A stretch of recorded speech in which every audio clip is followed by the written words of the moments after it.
இந்த சமுதாயத்துல ஒரு நல்ல மாற்றத்தை ஏற்படுத்தணும் அப்படின்னு நினைச்சு கமல் எடுத்த அதாவது நடித்த படங்கள் உண்டு. நம்மவர், உன்னால் முடியும் தம்பி இந்த மாதிரி சொல்லலாம். அதே மாதிரி பார்த்தா மகாநதி படத்தையும் அதில் சொல்லலாம். ஏன்னா எப்படிலாம் தவறுகள் நடக்குது அப்படிங்கிறத மனதை பாதிக்கிற விஷயத்துல சொல்லியிருப்பாரு. இந்தியன் படம் அந்த மாதிரியான படம் இல்லை. இது வந்து ஒரு லஞ்ச ஒழிப்பு அப்படிங்கிறது வந்து ஒரு இது ஊறுகா அவ்வளோதான். இந்தியன் முதல் படத்தை பார்க்கத்தையே சொல்கிறேன். அந்த படம் ஓடனத்துக்கு காரணங்கள் வேற வேற இருக்கு. கமலுடைய நடிப்பு, அந்த மேக்கப், கவுண்டமணி செந்திலுடைய காமெடி, முக்கியமா ஜாகீர் ஹுசேன் தபேலா. இது என்ன அப்படிங்கிறது அந்த படத்தை பார்த்தவங்களுக்கு தெரியும், இல்லைன்னா பாருங்க. இப்படியான காரணங்கள்லாம் இருந்தது. அதே மாதிரி இது ஒரு ஜாலி ரகளையா இருந்த படம் இருக்கும் அப்படிங்கிற எதிர்பார்ப்போட தான் இந்த படத்துக்கு நானும் போனேன். மற்றபடி சில இந்த ப்ரெஸ் மீட்டில் கூட சில பேர் கேட்டாங்க. இந்தியன் முதல் பாகம் வந்து இத்தனை வருடம் ஆச்சு, 28 வருடம் ஆச்சு, இன்னும் லஞ்ச ஊழல் ஒழியலையே அப்படின்னு. இந்தியன் படத்துடைய நோக்கம் அது கிடையாது. அது ஒரு கமர்ஷியலாக அது வந்து ஒரு சின்ன புள்ளியாக வச்சுக்கிட்டாங்க, அவ்வளோதான். இதுவும் இதுவும் அப்படி தான் இருக்கும், ஆனால் ஜாலியாக இருக்கும் அப்படிங்கிற ஒரு இதில் தான் ரசித்து பார்ப்போம் அப்படிங்கிறதுக்காக தான் அந்த படத்துக்கு போனேன். சரி, இந்த படம் எப்படி இருக்குது அப்படின்னு பார்ப்போம். இந்த படத்துடைய கதை என்ன அப்படின்னா, முதல் பாகத்தில் ஃபாரினுக்கு தப்பிச்சு போகிறாரா இந்தியன் தாத்தா, அவரு இதில் வர்றாரு. எப்படி வர்றாரு அப்படின்னா, இங்கே லஞ்ச ஊழல்லாம் தலைவிரிச்சு ஆடுது, அதீதமாக ஆயிடுது. அப்போ என்ன பண்ணுறாங்க அப்படின்னா, ஒரு யூடியூப் சேனல் நடத்திட்டு இருக்கிறாரு சித்தார்த், அவர் நண்பர்கள் 2 பேர். அவங்க இந்த சமுதாய ரீதியாக பாதிக்கக்கூடிய விஷயங்கள்லாம் ரொம்ப ஆர்வமாக அதை வீடியோ எடுத்து ஒளிபரப்புகிறாங்க. நேரடியாக களத்தில் இறங்கி போராடுறாங்க. அவங்களுக்கு வந்து என்னென்னா, இதை நம்மளாம் சாதிக்க முடியாது இந்த லஞ்ச ஊழலை, மறுபடியும் இந்தியன் தாத்தா வரணும் அப்படின்னு ஆசைப்பட்றாங்க. உடனே என்ன பண்ணுறாங்கன்னா, கம்பேக் இந்தியன் அப்படின்னு போட்டு ஹேஷ்டேக்கில் அதை வந்து சமூக வலைதளத்தில் சோசியல் மீடியாவில் அதை வைரல் ஆக்குறாங்க. இதை பார்த்த இந்தியன் தாத்தா இங்கே வர்றாரு. வந்து இவர் என்னென்ன செய்கிறாரு, இவரை பிடிக்கிறதுக்கான விஷயத்த காவல்துறை என்ன பண்ணுது, இந்த ஒரு ஆட்டம் தான் இது. இதையே வேறு மாதிரி சொல்லணும் அப்படின்னா, கம்பேக் இந்தியன் சொல்லி ஹேஷ்டேக் போடுறாங்க படம் ஆரம்பத்தில். கிளைமாக்ஸ் நேரத்தில் என்ன ஆகிடுதுன்னா, கோபேக் இந்தியன் சொல்லி மக்கள்லாம் வெறுக்கிற அளவுக்கு ஆகிடுது. இதுக்கு நடுவில் நடந்தது என்ன அப்படிங்கிறது தான் இந்த படத்துடைய கதை.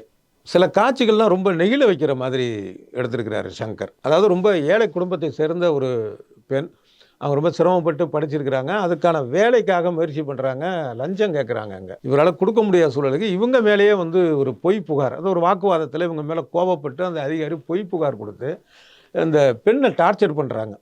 அப்போ இந்த பெண்மணி என்ன பண்ணுறாங்க அப்படின்னா, மாடியிலேருந்து குதித்து இறந்துடுறாங்க. ரொம்ப ஒரு மனதை உருக்கிற அளவுக்கான ஒரு நமக்கும் கோபம் வரக்கூடிய அளவுக்கான அந்த காட்சியை எடுத்திருக்கிறாரு சங்கர். அதே போல் இன்னொரு என்னென்னா, இதே போல் ஒரு ஏழை குடும்பத்து மாணவன் படிக்கிறதுக்காக கல்வி கடன் வாங்குகிறான்.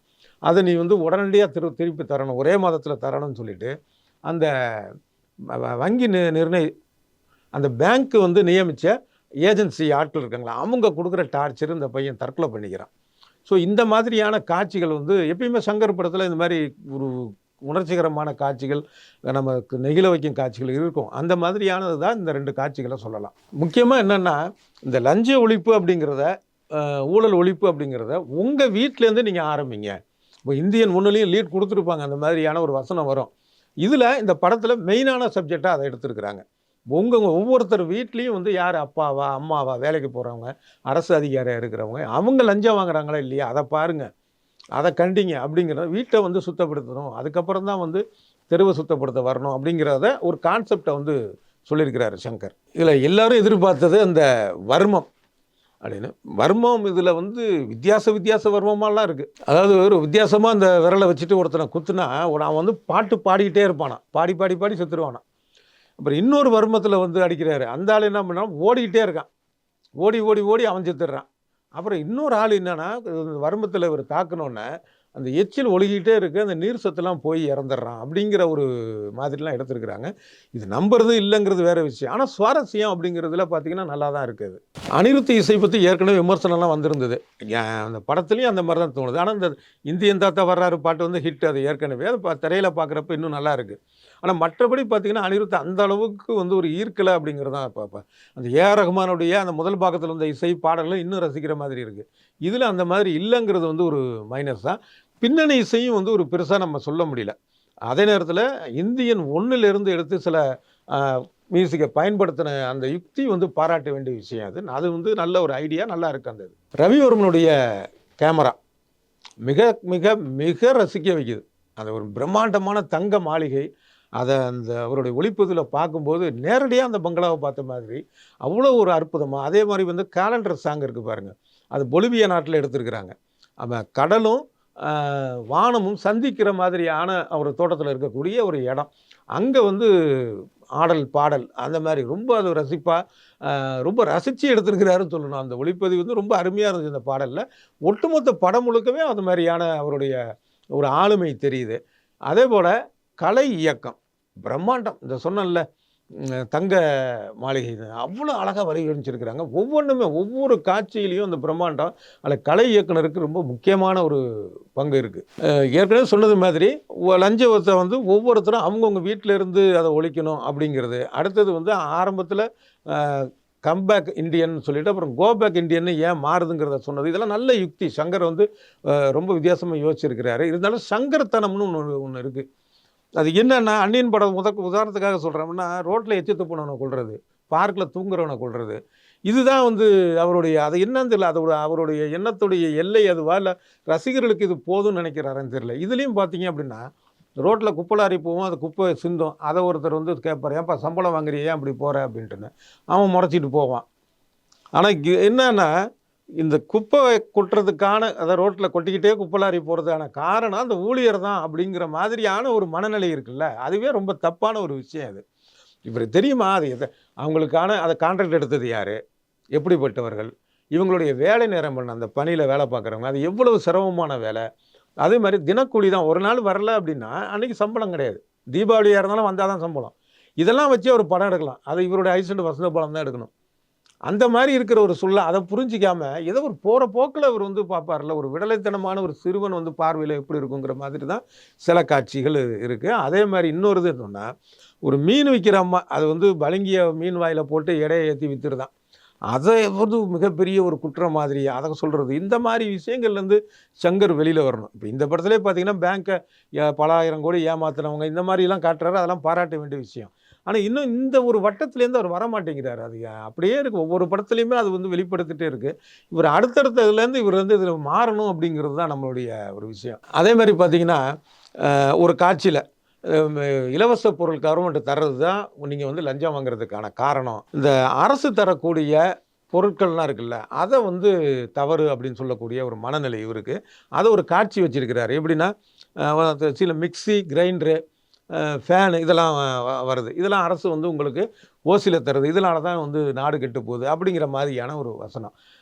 இல்லை இன்னொரு விஷயம் என்னென்னா, இவருக்கு வந்து சமூக நலத்திட்டங்களுக்கும் இதுக்கும் வித்தியாசம் தெரியல ஒன்று. சரி, அது ஒரு பக்கம். இன்னொரு விஷயம், இதில் இந்த இலவச பொருட்களில் டிவியே காட்டல. ஏன்னா டிவி வந்து கருணாநிதி அவர்கள் முதலமைச்சராக இருந்தபோது கொடுத்தது, கலைஞர் டிவி அப்படின்ட்டு. இந்த படத்தை வந்து வெளியிடுறதே ரெட் ஜெயண்ட் தானே. அதனால் வந்து அந்த டிவியை மட்டும் எடுத்திருப்பாங்க போல இருக்குது. ஆனால் கடந்த சட்டமன்ற தேர்தலில் இதே கமல் தான் பார்த்தீங்கன்னா ரிமோட்டால் டிவியை உடைச்சார்.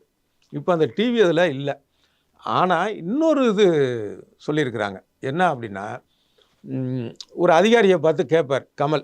போன இந்தியன் படத்தில் வந்து சிபிஐ அதிகாரியாக வந்தார்ல, இப்போ அவர் ரிட்டையர்ட் ஆகிடுவார். அவருடைய பையன் வந்து அதிகாரியாக இருப்பார். அதுக்கு கமல் கேட்பார், அரசியலில் தான் வாரிசுனா அதிகாரிகிட்டையும் வாரிசா அப்படின்னு கிண்டல் பண்ணுவார். அந்த ஒரு விஷயம் மட்டும் அவர் சொல்லியிருக்கிறாரு. இல்லை இன்னொரு முக்கியமான ஒரு விஷயம் வந்து என்னென்னா, அந்த லஞ்ச ஊழலுக்கு அடிப்படை காரணம் வந்து அரசியல்வாதிகள் தானே. இந்தியன் 1 பார்த்தீங்கன்னா அதிகாரிகள் அவங்களுக்கு தண்டனை கொடுப்பாரு இந்தியன் தாத்தா.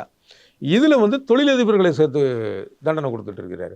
அரசியல்வாதிகள் பக்கம் போகவே இல்லை. மற்றபடி படம் முழுக்க பிரம்மாண்டம் தான். அதில் எந்த வித குறையுமே சொல்ல முடியாது. அவ்வளோ பிரம்மாண்டம். காட்சிகள் ஒவ்வொரு காட்சிகளும் நீளமாக இருக்கிறதாக ஒரு ஃபீலிங் வருது. அதை கொஞ்சம் குறைச்சிருக்கலாம். அதாவது இப்போ ஒட்டுமொத்த படத்தோட நீளத்தையே குறைச்சிருக்கலாம் அப்படின்னு தோணுது.